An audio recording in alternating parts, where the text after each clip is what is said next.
What's going on, y'all? What's going on, y'all? So we are back again for another episode review of Married to Medicine. This season 9, episode 8, I believe. Oh, shot. But we get into it, and the first thing that we see after we go through what the ladies are doing after they're home from Vegas, we see Anila and Karen. Okay. Anila winds up telling Karen what happened in Vegas with Toya, the things that she said about Eugene penis not being large enough, or implying, leaving it out there for interpretation as to what she meant about it doesn't get bigger, and then about the fact that if she was to switch husbands or whatever, she would have sex or whatever with Karen because she feels as though his thing is long. So after that, we get into the whole thing. Kieran just was like, whatever happened in Vegas happened in Vegas. There is no reason that you should be talking about your man's penis unless we are in a urologist, doctor's appointment. And I'm glad at that moment that Kieran, because I haven't seen the rest of the episode, so that's why I say that Kieran did not take it upon himself to use that as a moment to be shady towards Eugene or anything like that. He didn't even really acknowledge it. He just literally just moved right past it, because what is more pressing is the fact that I'm sorry, you guys, I'm editing Real Housewives and I'm just trying to multitask. That's why I don't have the stand up right now. So they're trying to get into the mood of the fact that, girl, the parents is coming. Now, he said usually in Indian tradition or whatever, it's mostly the male or the groom side of the family that's always still involved in the family, into the marriage or whatever. But in this case, it's Anila's side, okay? And so at this point, they got to make up rules, almost like the 10 Commandments. Thou shalt not leave stuff dirty. Thou shalt wash their hands and all this stuff. And I'm like, that's cute or whatever to be ha ha ha funny, but you should already know how that lady is. You should already know how her daddy is. And it's mostly her mama. And she's not about to buy about that. They are about to drive Karen ragged, okay? He just needs to buckle up and just go ahead with it. Meanwhile, we get Toya and Eugene. Toya is making some food for her sons, and Eugene and her about to get ready to go out to go see a comedian or whatever. And one of her sons told her about a situation that happened, I guess, at a sleepover, where he was accused of stealing one of the kids' game cartridges or whatever, game cards. And he was expressing how it hurt him and it made him feel bad. And I felt bad in this situation. I felt bad in this particular moment because we didn't necessarily get any background behind who said it, like racial background. And when we hear stuff like this, especially the promptness with the way Toya said, go ahead and get your daddy. Bring your daddy up in here so we can talk about this together. It just made me automatically assume that it had to been a Caucasian family, okay, or somebody of that descent that just basically automatically accused this black boy of stealing a game cartridge or a card or whatever it was, and he didn't really do it, And so Eugene's whole thing was, you just have to not associate yourself with people, even if it's not about race. You just have to pick the people that you really need to associate with. Pick better groups of friends and stuff like that. And Toya, she want to chime in the confession, talk about how she also need to do the same thing. Girl, this ain't about you, okay? This ain't about you, because sometimes you the problem too, okay? But I felt bad about that. And then to get into the whole situation, because you don't want to, that's the thing, I don't want to have to beat a bitch ass. And that is what every time I think about kids, I just think about how I would respond to certain situations, especially the ones that pop up. And if somebody ever accused me, I've been accused of stealing. I've been accused of stealing by, I never forget this. We had this corner store when I was growing up that we all went to, okay? No trouble. They knew us. But then they sold it to these Arabs, Middle Eastern people. I don't know what descent, so I'm not going to say Arab. I'm just saying Middle Eastern. And as soon as we came up in there one time, and we've been in there a few times, multiple times while they were there, no issue. He accused me of stealing something out of the store, going in the back and stealing some pop because they had the pop in the back, okay, in the freezer, or I should say in the refrigerator in the back or whatever. And he accused me of stealing it, okay. Mind you, I paid for it. I had the receipt for it, and there was a big ass mirror right there, so I would be dumb trying to steal something. My mama came up there and cussed his ass out, and he had to apologize because he lied. Okay, so I know how that feels to be accused of something that you did not do, especially on that magnitude. And like Eugene said, any black person being accused of something like that, that's just, you know, it's a lie. Okay, but then to get into the whole situation about how, you know, Eugene is not really there for the kids. This is why she wants to stay home. This is why she been home this whole time. You know, giving an excuse as to why she don't want to go work, because she want to stay home and monitor her kids and, you know, watch after who be around her kids and all that stuff. On that hand, I get that part. But let's be honest, Toya, that is not the main reason, or I ain't even going to say the main reason. That's not the only reason why you don't want to work. And it is fine if you don't. If you want to be a housewife, be a housewife. Just equalize that shit, you know? But at the same time, she talking about how Eugene don't really be there. That's basically what she implied. She put so much stuff out there, and I don't know if Toya realizes this. The words that she says implies negativity about her husband. You say you love this man, but yet you're always speaking as if he's doing the wrong thing, or he's not doing enough. He's not spending as much time as he needs to with the kids. And, you know, you up in there doing this, and you only came outside one time, and you always sleeping because all you doing is working. And I'm just like, the nigga is tired. He is tired. You don't realize, yes, I understand it is a job being a housewife or whatever and a homemaker, but it's also a strenuous job, waking up and taking up extra hours. And what we have to remember is he is taking on extra hours, okay, to make up for the hours that and the pay that he would lose for not being the prominent ER doctor position that he had before, you know, during the pandemic, because he cut down on that. So now, you know, he's taking out more office hours or whatever it was they explained early in the season. And you upset at him because he tired all the time? Hell yeah, he tired. I just don't know about Toya sometimes. It's like whatever Eugene does is never good enough. That's what it feels like. It really does. So Dr. Heavenly, she goes to see Dr. Jackie. They ran some tests on her earlier, because remember early in the season, she was thinking that she might have, you know, she was just wondering what was going on with it, and come to find out she like menopausal in that area. And then, you know, Dr. Jackie wanted her and the girls or whatever to do the old shot, and she was trying to sell it to her, and of course, Heavenly was like, I'm going to do it, so you ain't got to keep on selling to me. But, you know, some situation else was coming up with Dr. Heavenly, and it was with her mother. Her mother is basically on her deathbed, unfortunately. You know, she said she's not eating on her own. She's on a respirator. She's basically at the end of her life. They gave her a pamphlet, you know, talking about hospice care, and I just feel for anybody who has to deal with that, you know, and I feel like, unfortunately, a bunch of us will have to deal with that probably like 30, 40 years down the road, hopefully even longer. But eventually that may have to happen to some of us, and some of us probably are, or some of you guys are already going through that. And my heart go out to anybody who has to sit and watch a loved one pass away. It's not a good feeling at all.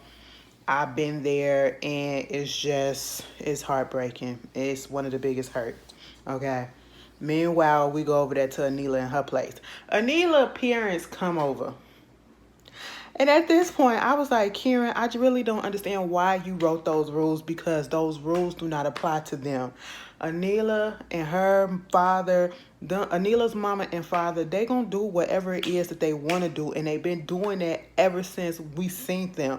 Okay, literally, as soon as they come in, they told them to go get our stuff.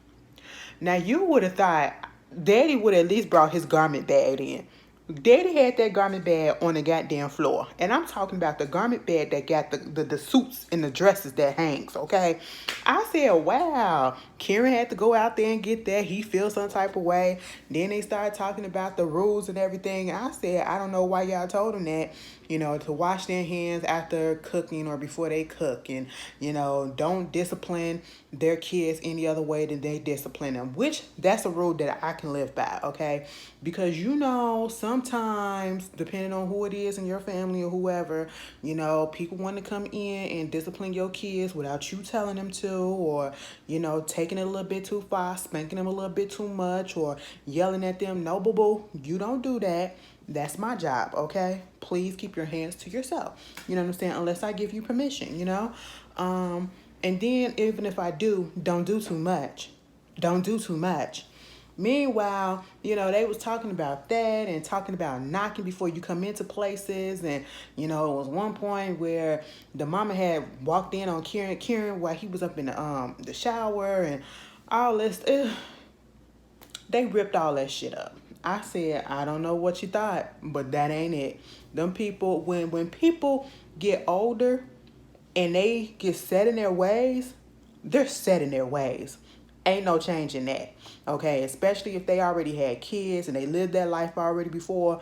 Who the hell are you going to tell me what I need to do? I know how to take care of these kids. I know how to parent because I parent your ass, okay? So let me do what I do. That's what you called me here for, right? So take it. I said that's basically what they're going to have to do. Take it. So Simone, she wanted to have Scott and Contessa and Dr. Damon and Heavenly over. I guess I don't know if she going around talking to every couple that is married and getting their views on it or whatever. But I just don't understand why would you put this pairing together. Guess I understand that, when they was in Vegas, they kind of came to a little kumbaya moment or whatever, hugged it out. But like Contessa said, the shit is still raw. Just because we hugged it out don't mean that we're completely over it. And Contessa is clearly not completely over it. It's really irritating at this point because Contessa is irritating to me. It was certain things that she was doing and talking about. It just made me think. I don't even know why, but I'm pretty sure a couple of y'all that had this thought too. I just really want to know, is Contessa really 100% heterosexual?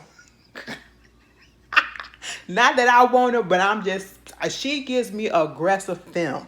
Okay, she gives me like she probably the one pulling Scott's legs back. Okay, I hate to say that. I don't mean no disrespect, and I mean if that's going on, that's fine because I like stuff like that. I'm into it, but it just gives me that. I like the little aggression, but girl, she just do too much, and at this point in time, she like irritates me.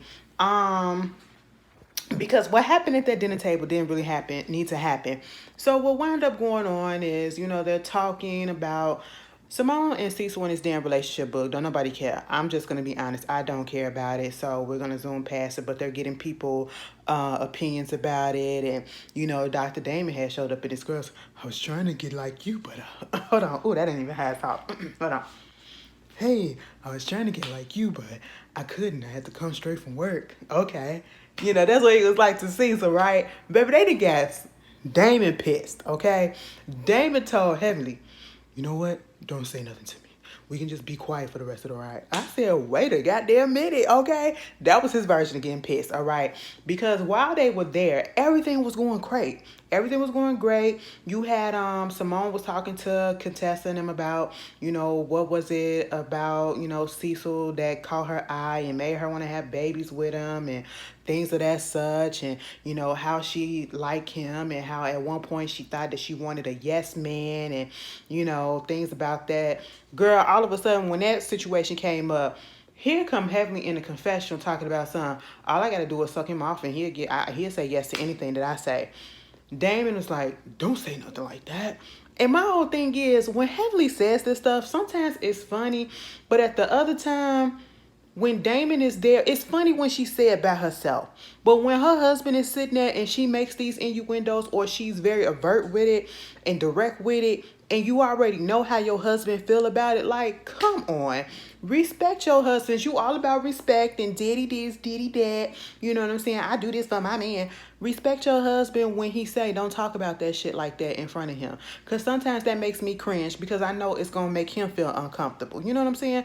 Not everybody is comfortable, with talking about their sex life in public or talking about PDA or whatever. Like, have some decorum, lady. Meanwhile, they get to the table, they're still talking about how they met and, the one thing that they wanted that they did not do is they wanted to have two girls, but instead they had two boys.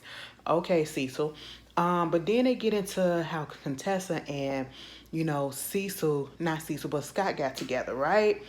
And he was like, was I in my last year medical school residency or was you in your, she's like, I don't know, you gonna have to tell me. I was like, that was telling right then and there. Then the way that they was talking about each other was like, okay, so you doing this, you're gonna be debt free in a couple of years. I'm in the military. I'm graduating with no debt. So we both debt free. This gonna work. If she was broke, this wouldn't have worked. This. And I'm sitting here like, so the way they kind of made that shit, I mean, it just translated in my mind, in my head. The way they sounded was it wasn't love that got them together. It was the fact that it was damn near a business transaction. Okay, you gonna be debt free. I'm gonna be debt free. Let's get together. Let's make this happen. That's what it felt like, okay? And so at this point, we somehow transition into some of the stuff, like, I don't even remember what propped it off, but I know Dr. Damon said something like, you know what, it like really hurts sometimes when I hear you women talk to us, whatever. Some of the things that you say, they really hurt. And it's like with us men, we just say things, we go ahead and apologize and we get over it. And it's like, we don't want that drama. We don't want that. But for some reason, you women, that's all that you do. And scene, because listen, he is not lying. He is not lying. In this group of girls, and we see them all on the Real Housewives franchises, and we see the husbands, and even on this show, like I said, the women will get into it. They will hold on to grudges forever, and that will make the whole show. Whereas the men can get into it and let that shit go. Eugene and Karen got into it. They may not be best of friends right now, but they're not holding grudges against each other. Like I said at the beginning, Karen could have took that moment when Anila talked about, what Toya said about, I guess making implications about, Eugene's penis size, right? He could have made a joke about that. He could have said some shady stuff about that, but he didn't. They ain't got no beef, so why do he need to get in on the joke? That's the difference. And that's the only thing that I really like about the men, for sure, is that they know how to get over shit. And if they not over, they ain't gonna let us know, okay? And that's basically what goes on in this whole thing. And he was like, just basically the things that you guys say to each other is just a lot, just nasty and all this stuff. With your wife, that's what your wife be doing. You talk about your wife, because listen, I feel like I'm probably a man too, because that's how I feel. Like, come on, I don't be wanting to hold no grudges and want to keep on doing all this stuff or whatever.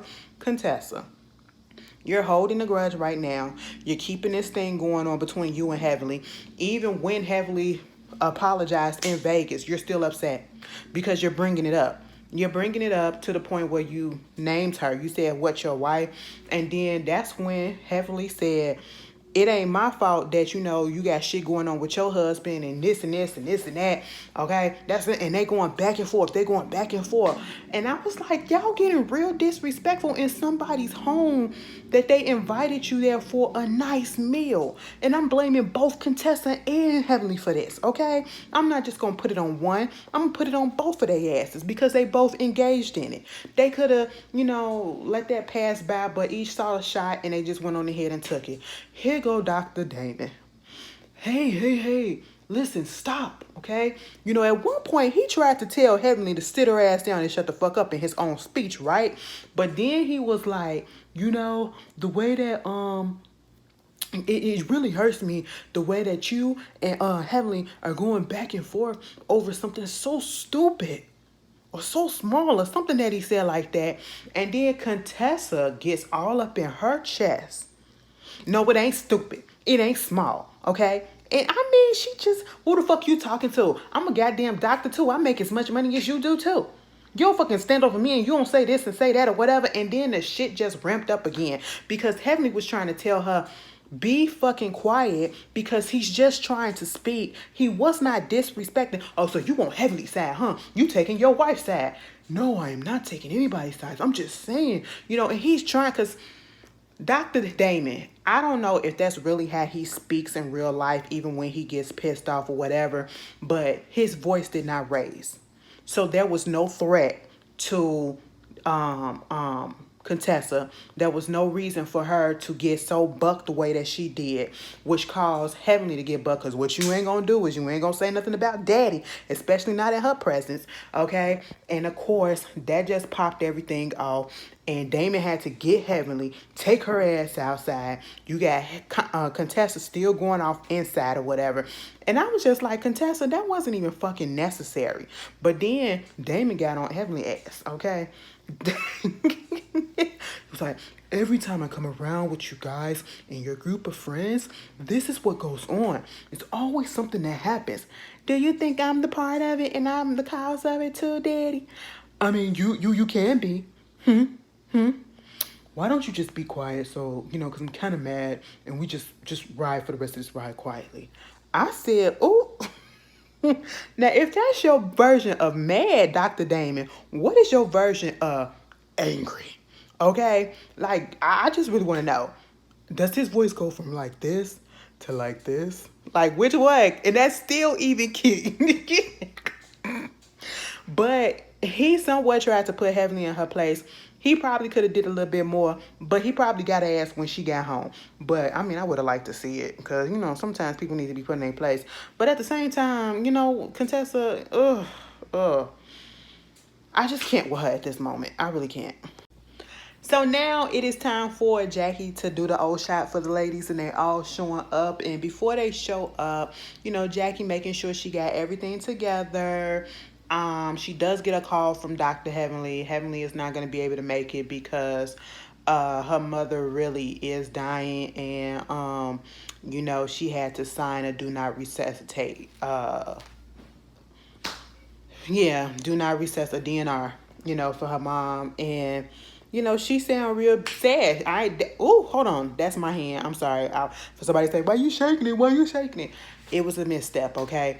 But she said, I hope you can play with all the other girls' coochie or whatever. But I ain't gonna be able to come there. Even in the midst of her being sad or whatever, she can be a little bit of funny. So that's the reason why I can't 100% write Dr. Heavenly off. But I sure enough, see, I told y'all I am the type of person. I can like you, but I can call your ass out on all the bullshit that it is that you do. And I don't care if it's good. I don't care if it's bad. I don't care who it is, okay? No matter how much I like you. If you're doing bullshit, you're doing bullshit. Heavenly has done a whole bunch of bullshit, and we have to understand that shit. Mama can be funny when she wants to, but mama can be a fucked up individual and on the same breath, okay? But unfortunately, her mama is passing, and she has to sign a DNR, and, she's just not in the mood for all of that. But other than that, all the ladies come there. Anila brings her mother. And mind you, her mama don't want her to get the shot.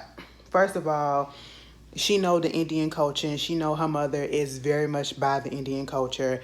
And she's not talking about the sex in front of people. She's not doing all this stuff. So I just don't understand why she brought her mama there. Okay? Mama was trying to get her to go home. She said you could do the blood work, but you ain't getting that old shot.